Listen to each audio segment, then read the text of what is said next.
Hey, Steve Zelnardo here with Remax Experts, Zelnardo Associates. Happy Monday morning as we start these mornings with Steve. We always talk about inventory, and big news, we've hit over 19,000 units, so that's the first time, and I'm going to show you when. So that's 5 to 6% over last week, and then we had about 808 sales happen. So that was very similar to what we had last week in sales. So you kind of look at it, we're jumping up 1,000 units per week. And when we're early reporting on, I did just sort of like a midweek sort of broadcast, and I was noticing that we're getting 200 units available or listed per day with 100 selling. So we're getting two. So it's basically we're going to be doubling our inventory very shortly. So this is what we're kind of starting to see now. Like every week we're up 1,000 units. I'm going to put into perspective when is the last time we've seen this amount of units available. And if you're a realtor, you should remember 2019, this market. But let's have a look. So April of 2019, we had 18,000 units. Then we went into May, we had 20,000 units. So just around here, and then into June is exactly 18,000 or 19,000. So you kind of see what was happening. We hit a peak in May, and then it started going down. So let's fast forward this to, let's say August, because we can't go too far in ours, or September has not been reported yet. But if you kind of see from the height of the market, from their May to August, they've gone down 5,000 units. So it started to decline. If you kind of look into like now, let's fast forward. This is how I kind of predict the year. Let's go into 2020 in January. Watch how the inventory dropped down. Remember, in May it was at 20,000 units. And then we're down to 7,000 units. So going into the year was going to be a very hot year because you had a lack of inventory. But let's fast forward into what our market is currently right now. So 2023, let's look at May like we did in 2019. So May we had 11,000 units. And then if we get into September,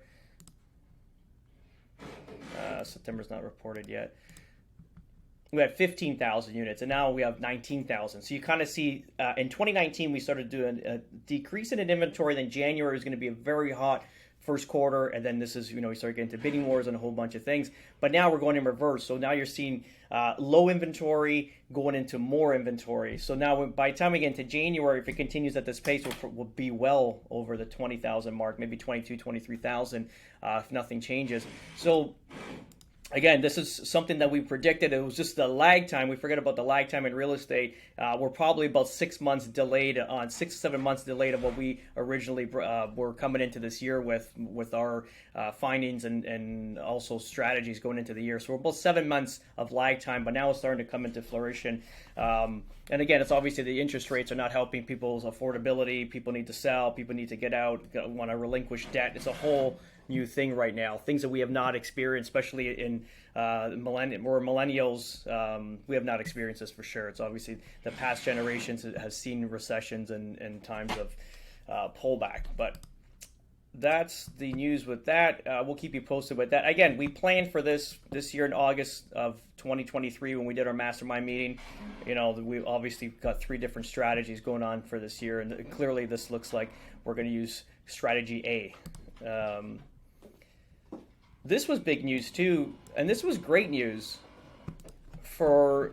I know people are they're always looking at all the developers are billionaires, they're making more money. How dare Doug Ford release the green belt to these developers, blah, blah, blah, blah. Listen, you need those greedy developers in order to invest more money because they're the crazy ones. There's not a lot of people. I've done a little bit of a development. There's a lot of money, a lot of risk, and they're taking it on, so they deserve to get paid at the end. But what that does is more land available. It's going to be less expensive, and what that's going to do is bring the overall price to the end user at a lower price in the future. So the more inventory, the lower the price. So I get it. We think that Greenbelt, it should be locked up. We should not do anything with it. But at the same time, we're all suffering with housing prices, especially in Canada. We always go, because now we own 2 offices, one in Toronto, one in Florida. The quality of living and the standards of living in Canada compared to where we are here in Southwest Florida is a 1 compared to where we are. And this is not, I'm not exaggerating. I'll look at my stories this morning. Our facility at Verdana Village, it's literally a whole sports complex, massive gym, resort style pools, and we're paying a fraction for these houses. Our HOAs are like $360 a month. That includes guarded gates, lawn irrigation, lawn maintenance, the huge amenity center, and that's pretty much it. And then there's a CDD on there. But let's say so it's $360 a month, but ultimately that's where we're living. And then a house like mine, let's just say that we purchased here, is probably like $3.5 to $4 million in Toronto. And then here we're paying for a fraction of that, like under 2 million. So that's what I'm trying to say. So if you kind of look at it as a whole, it's because there's a lack of inventory bringing prices way high than what they need to be. What the difference is here in Florida, and obviously the last 2 years during COVID basically kind of screwed up the market in a sense where a lot of people rushed into the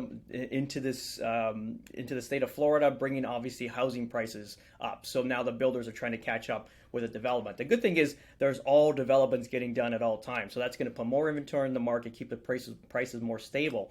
And that's what we need in Toronto, to be honest. Is that I know the green thumbs, and I'm a green thumb too. I appreciate all this, but we have so much land in Canada. Let's not pretend that there's not this area can't be developed for, let's say, the future of our children. So just a thought. If you have any questions, please reach out. 647-962-4372, and we'll see you next week, guys. Ciao.